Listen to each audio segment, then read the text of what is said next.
প্রিয় শিক্ষার্থীরা, কেমন আছো তোমরা? আমি মোহাম্মদ লিয়াকত আলী, প্রভাষক, রসায়ন বিভাগ, ভাঙ্গা মহিলা কলেজ। আমি তোমাদেরকে অনলাইন ক্লাসে স্বাগত জানাচ্ছি। আজ আমি তোমাদের জন্য নিয়ে এসেছি পরমাণু মডেল। পরমাণুর গঠন সংক্রান্ত দুটি মডেলের নাম আমরা পরিচিত। একটি হচ্ছে রাদারফোর্ড পরমাণু মডেল, অপরটি হচ্ছে বোর পরমাণু মডেল।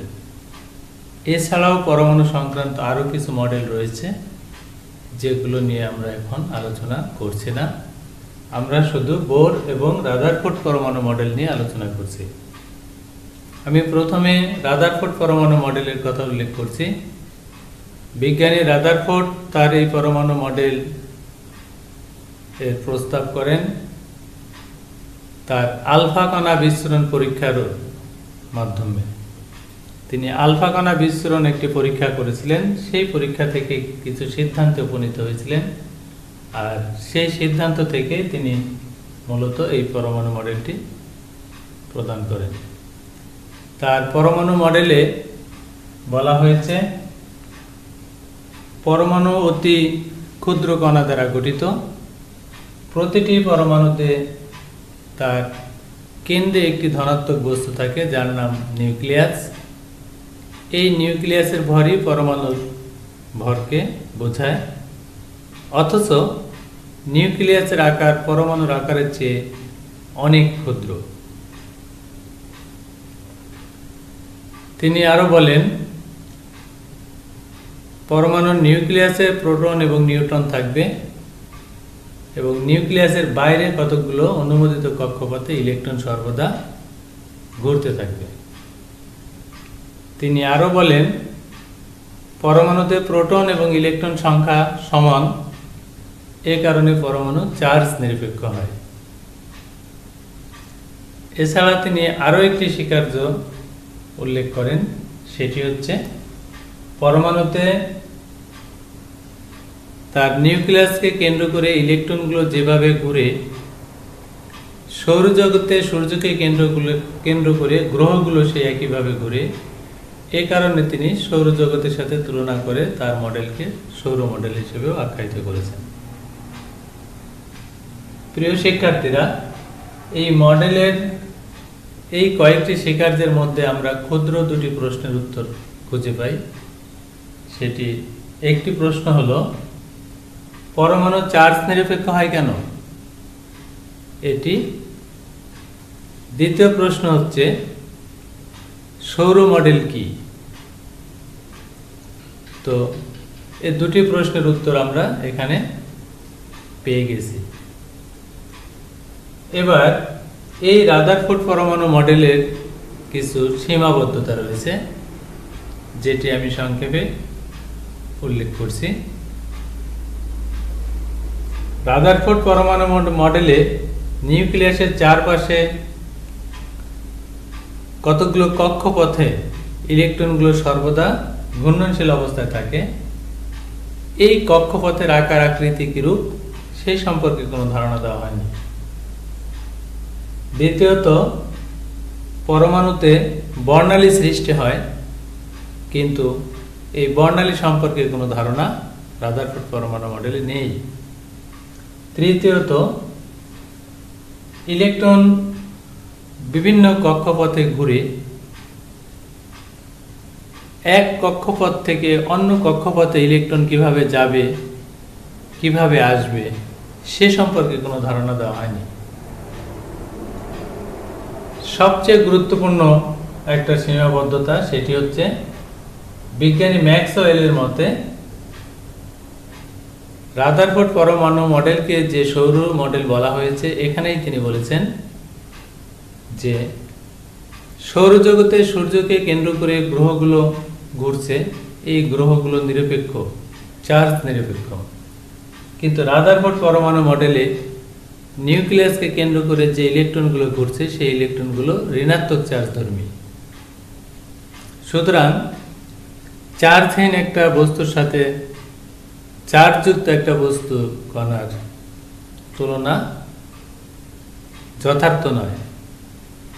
এছাড়া তিনি আরো বলেছেন যে কোনো চার্জিত কণিকা ঘূর্ণনরত অবস্থায় শক্তি বিকিরণ করে। সো ইলেকট্রন একটি ঋণাত্মক চার্জিত কণিকা, সেও ঘূর্ণনরত অবস্থায় শক্তি বিকিরণ করবে।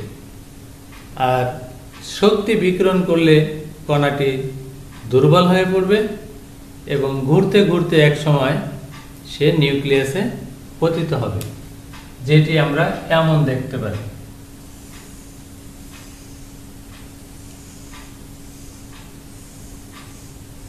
এই যে আস্তে আস্তে ইলেকট্রনগুলো ঘুরতেছিল, ঘুরতে ঘুরতে সে চলে আসলো নিউক্লিয়াসে। তখন পরমাণু মডেলের আর অস্তিত্ব থাকবে না এবং পরমাণু অস্থায়ী হয়ে পড়বে, কারণ ইলেকট্রন কখনো নিউক্লিয়াসে থাকে না। নিউক্লিয়াসে থাকে শুধু প্রোটন এবং নিউট্রন, এরা স্থির অবস্থায় থাকে। আর এই কারণেই নিউক্লিয়াসের ভরটাকেই ধরা হয়েছে পরমাণুর ভর। এই ম্যাক্সওয়েলের তথ্য সম্পর্কে বিজ্ঞানী রাদারফোর্ড কোনো যথার্থ উত্তর বা যথার্থ মন্তব্য করতে পারেননি। এটি হচ্ছে আমাদের রাদারফোর্ড পরমাণু মডেল। এই রাদারফোর্ড পরমাণু মডেলে যে লিমিটেশনগুলো পাওয়া গেছে, এই লিমিটেশনগুলোকে সংশোধন করেছে বিজ্ঞানী বোর। আর এই সংশোধন কল্পে যে সিদ্ধান্তগুলো এসেছে সেগুলোই বোর পরমাণু মডেলের স্বীকার্য নামে পরিচিত। তো বিজ্ঞানী বোর তার মডেলের এই স্বীকার্যকে তিনটি ভাগে বিভক্ত করেছেন। একটি হচ্ছে কক্ষপথ সম্পর্কিত, দ্বিতীয়টি হচ্ছে কৌণিক ভরবেগ সম্পর্কিত, তৃতীয়টি হচ্ছে শক্তির শোষণ এবং বিকিরণ সম্পর্কিত। আমি প্রথমে আসছি শক্তি স্তর সম্পর্কিত মতবাদ। সেই শক্তি স্তর সম্পর্কিত মতবাদে বলা হয়েছে পরমাণুর নিউক্লিয়াসের চারপাশে যে ইলেকট্রনগুলো ঘুরে, সেই ঘূর্ণনরত স্থান একটি নির্দিষ্ট এবং সেটিকে বলা হয় কক্ষপথ। তাদেরকে বলা হয় শেল, যা KLMN শেল দ্বারা প্রকাশ করা হয়, KLMN প্রভৃতি দ্বারা প্রকাশ করা হয়। এই কক্ষপথগুলোকে প্রধান শক্তি স্তরও বলা হয়, অরবিট বা প্রধান শক্তি স্তর বলা হয়। এই প্রধান শক্তি স্তর আবার ক্ষুদ্র ক্ষুদ্র ভাগে বিভক্ত, যাদেরকে উপশক্তি স্তর বলা হয়। এই উপশক্তি স্তর সমূহকে S, P, D এবং F দ্বারা প্রকাশ করা হয়। এই হলো বিজ্ঞানী বোর এর কক্ষপথ সম্পর্কিত স্বীকার্যটি। দ্বিতীয় স্বীকার্য হচ্ছে কৌণিক ভরবেগ সম্পর্কিত। কৌণিক ভরবেগ হচ্ছে অর্থাৎ একটি ইলেকট্রনের বা ঘূর্ণনরত ইলেকট্রনের কৌণিক ভরবেগ mvr সমান nh/2π। এখানে m হচ্ছে ইলেকট্রনের ভর, v হচ্ছে ইলেকট্রনের বেগ, r হচ্ছে কক্ষপথের ব্যাসার্ধ, n হচ্ছে কক্ষপথ সংখ্যা 1 2 3 4 5 ইত্যাদি, h প্লাঙ্কের ধ্রুবক, পাই হচ্ছে ধ্রুবক রাশি যার মান 3.1416। তৃতীয় স্বীকার্যটি হচ্ছে শক্তির শোষণ এবং বিকিরণ সম্পর্কিত। এখানে বিজ্ঞানী বোর বলেছেন প্রতিটি কক্ষপথ বা প্রধান শক্তি স্তরে ঘূর্ণনরত ইলেকট্রন সমূহ একটি নির্দিষ্ট পরিমাণ শক্তি শোষণ অথবা বিকিরণ করে লাফিয়ে এক স্তর থেকে আরেক স্তরে যেতে পারে। এই শক্তির পরিমাণ হবে পাশাপাশি দুটি শক্তি স্তরের মধ্যকার পার্থক্যকৃত শক্তি, যাকে আমরা পাশাপাশি দুটো শক্তি স্তর, এটিকে যদি আমরা E2 আর এটিকে যদি আমরা E1 ধরি, তাহলে এই শক্তির ব্যবধান হলো E2 মাইনাস E1, যাকে আমরা ডেল E দিয়ে প্রকাশ করতে পারি সমান h নিউ। এখানে h প্লাঙ্কের ধ্রুবক, নিউ হচ্ছে ফোটন সংখ্যা। এই h নিউ পরিমাণ শক্তি শোষণ করলে ইলেকট্রন তার নিম্ন স্তর থেকে উপরের স্তরে লাফিয়ে যেতে পারবে, আবার এই h নিউ পরিমাণ শক্তি বিকিরণ করলে সে উপরের স্তর থেকে নিচের স্তরে লাফিয়ে আসতে পারবে। এভাবে ইলেকট্রন সমূহ ঘূর্ণনরত অবস্থায় উপযুক্ত পরিবেশ পেলে শক্তি শোষণ অথবা বিকিরণের মাধ্যমে এক স্তর থেকে আরেক স্তরে যেতে পারে। প্রিয় শিক্ষার্থীরা, এখানে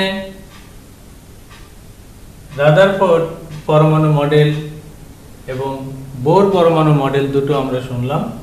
এবার বোর পরমাণু মডেলেরও কিছু সীমাবদ্ধতা রয়েছে। যেমন বোর পরমাণু মডেলে আকার আকৃতি সম্পর্কে সুন্দর ব্যাখ্যা দিতে পারলেও বর্ণালী সম্পর্কে সুন্দর ব্যাখ্যা দিতে পারলেও এক ইলেকট্রন বিশিষ্ট পরমাণু হাইড্রোজেনের বর্ণালী সুন্দরভাবে ব্যাখ্যা করতে পেরেছে, কিন্তু একাধিক ইলেকট্রন বিশিষ্ট পরমাণুর বর্ণালী কেমন হবে সে সম্পর্কে কোনো ধারণা বোর মডেলে দেওয়া নেই। তাহলে এটি হচ্ছে তার একটা লিমিটেশন। আরেকটি লিমিটেশন গুরুত্বপূর্ণ, সেটি হচ্ছে তিনি বলেছেন ঘূর্ণনরত ইলেকট্রনের কৌণিক ভরবেগ nh/2π, যেটা তিনি ক্যালকুলেশন করে দেখাচ্ছেন। বিজ্ঞানী হাইজেনবার্গ তার অনিশ্চয়তা নীতির মাধ্যমে তিনি দেখাইছেন যে ঘূর্ণনরত ইলেকট্রনের সঠিকভাবে ভর এবং বেগ একই সাথে নির্ণয় করা সম্ভব নয়। যদি সঠিকভাবে ভর নির্ণয় করা যায় তাহলে তার বেগ নির্ণয় অনিশ্চয়তায় পড়বে, যদি বেগ সঠিকভাবে নির্ণয় করা যায় তাহলে ভর নির্ণয় অনিশ্চয়তায় পড়বে। এর কারণ আমরা আমাদের বাসা একটি ফ্যানের সাথে তুলনা করতে পারি। একটি ফ্যান যখন অনবরত ঘুরতে থাকে তখন কিন্তু তার গতিটা সঠিকভাবে নির্ণয় করা যায়, কিন্তু ভরটা সঠিকভাবে নির্ণয় করা কঠিন হয়ে পড়ে। আবার তার ভর সঠিকভাবে নির্ণয় করতে গেলে তাকে স্থির করতে হয়, তখন তার গতি নির্ণয় অনিশ্চয়তার মধ্যে পড়ে। এভাবেই বিজ্ঞানী হাইজেনবার্গ তার অনিশ্চয়তা নীতি থেকে বোরের একটা লিমিটেশন খুঁজে পেয়েছেন। প্রিয় শিক্ষার্থী, আমি রাদারফোর্ড এবং বোর পরমাণু মডেল সম্পর্কে আলোকপাত করলাম। এবার আমরা এই রাদারফোর্ড এবং বোর পরমাণু মডেলের রিলেটেড কিছু ছোট প্রশ্নের উত্তর জেনে নিব। যেমন রাদারফোর্ড পরমাণু মডেলে এখান থেকে দুটো প্রশ্ন আমরা পাই। একটা প্রশ্ন হচ্ছে পরমাণু চার্জ নিরপেক্ষ হয় কেন? তাহলে সেখানে আমরা উত্তরটা পেয়ে গেছি যে পরমাণুতে ইলেকট্রন এবং প্রোটন সংখ্যা সমান থাকে, ইলেকট্রন ঋণাত্মক চার্জধর্মী হয়, প্রোটন ধনাত্মক চার্জধর্মী হয়, এ কারণে চার্জ নিরপেক্ষ হয়। আরেকটি প্রশ্ন হচ্ছে সৌর মডেল কি? তাহলে রাদারফোর্ড পরমাণু মডেল একটি সৌর মডেল, কারণ সৌরজগতে গ্রহগুলো যেমন সূর্যকে কেন্দ্র করে ঘুরে, রাদারফোর্ড পরমাণু মডেলে নিউক্লিয়াসকে কেন্দ্র করে ইলেকট্রন সেভাবে ঘুরে, এ কারণে। আরও একটি তথ্য আমরা সেখানে জানতে পারব, রাদারফোর্ড পরমাণু মডেল সংক্রান্ত ম্যাক্সওয়েলের তত্ত্বটি কি। সেখানে বলতে পারবো ম্যাক্সওয়েল বলেছেন চার্জ যুক্ত ইলেকট্রন এবং চার্জহীন গ্রহের সাথে তুলনা করা যথার্থ নয়। এছাড়া চার্জিত বস্তু ঘূর্ণনরত অবস্থায় শক্তি বিকিরণ করে, ইলেকট্রন ও চার্জিত একটি বস্তু, সেটিও ঘূর্ণনরত অবস্থায় শক্তি বিকিরণ করবে এবং দুর্বল হয়ে পড়বে, আস্তে আস্তে নিউক্লিয়াসে চলে আসবে, ফলে পরমাণু অস্তিত্বহীন হয়ে পড়বে এবং রাদারফোর্ড পরমাণু মডেলের বিলুপ্তি ঘটবে। এই হচ্ছে রাদারফোর্ড পরমাণু সংক্রান্ত 3টি বা 4টি প্রশ্ন। এবার আমি আসি বোর পরমাণু মডেল সম্পর্কিত এরকম ছোট 2টি প্রশ্ন থাকতে পারে বা আছে। যেমন একটি হচ্ছে কোয়ান্টাম লম্ফ কি? তো কোয়ান্টাম লম্ফ হচ্ছে ইলেকট্রন সমূহ একটি নির্দিষ্ট পরিমাণ শক্তি শোষণ অথবা বিকিরণের মাধ্যমে এক স্তর থেকে আরেক স্তরে যে লাফিয়ে চলে, এই লাফকে বলা হয় কোয়ান্টাম লম্ফ। দ্বিতীয় প্রশ্ন হচ্ছে এক কোয়ান্টা কি বা এক কোয়ান্টাম কি? এক কোয়ান্টা বা এক কোয়ান্টাম হচ্ছে সেই পরিমাণ শক্তি যে পরিমাণ শক্তি শোষণ অথবা বিকিরণের পর ইলেকট্রন সমূহ এক স্তর থেকে আরেক স্তরে যেতে পারে। এভাবে আমরা বোর এবং রাদারফোর্ড পরমাণু মডেল স্বীকার্য এবং তার সাথে রিলেটেড প্রশ্নের উত্তরগুলো জানতে পারি। এবার আমি আসছি রাদারফোর্ড মডেল এবং বোর পরমাণু মডেল আমরা চিনব কি করে। প্রিয় শিক্ষার্থী, এই যে একটা চিত্র দেখা যাচ্ছে, এই চিত্রটি হচ্ছে রাদারফোর্ড পরমাণু মডেলে। কারণ রাদারফোর্ড পরমাণু মডেলে ইলেকট্রনগুলো ঘুরতে ঘুরতে এক সময় কেন্দ্রে চলে আসবে, এরকম একটা তত্ত্ব দিয়েছে বিজ্ঞানী ম্যাক্সওয়েল। সো এটি হচ্ছে রাদারফোর্ড পরমাণু মডেল। আর এটি হচ্ছে বোর পরমাণু মডেল। কারণ বোর পরমাণু মডেলে ইলেকট্রনগুলো এক স্তর থেকে আরেক স্তরে কিন্তু যেতে পারে। আমি সেই অ্যারো চিহ্ন থাকার কারণে বুঝে নিব যে ইলেকট্রন এই স্তর থেকে এই স্তরে গেছে, সুতরাং এটি বোর পরমাণু মডেল। আবার যদি এই অ্যারো চিহ্নটা না থাকে, তাহলে দেখা যাচ্ছে ইলেকট্রন শুধু শক্তি স্তরে আছে, সেখানে কিন্তু আমি বলতে পারবো রাদারফোর্ড পরমাণু মডেল। এবং সেখানে E1 E2 থাকবে না, K L M SPDF কিছুই থাকবে না, শুধু ইলেকট্রনগুলো ঘোরা দেখাবে। এটি হচ্ছে রাদারফোর্ড পরমাণু মডেল। এই হলো রাদারফোর্ড পরমাণু মডেল এবং বোর পরমাণু মডেল সম্পর্কিত ধারণা। আশা করি তোমরা বুঝতে পেরেছ এবং বাসায় অধ্যয়ন করবে এবং ছোট ছোট প্রশ্ন নিজে নিজে প্রশ্ন করবে এবং নিজে নিজে উত্তর দেওয়ার চেষ্টা করবে। আজ এ পর্যন্ত। ভালো থেকো সবাই। আল্লাহ হাফেজ।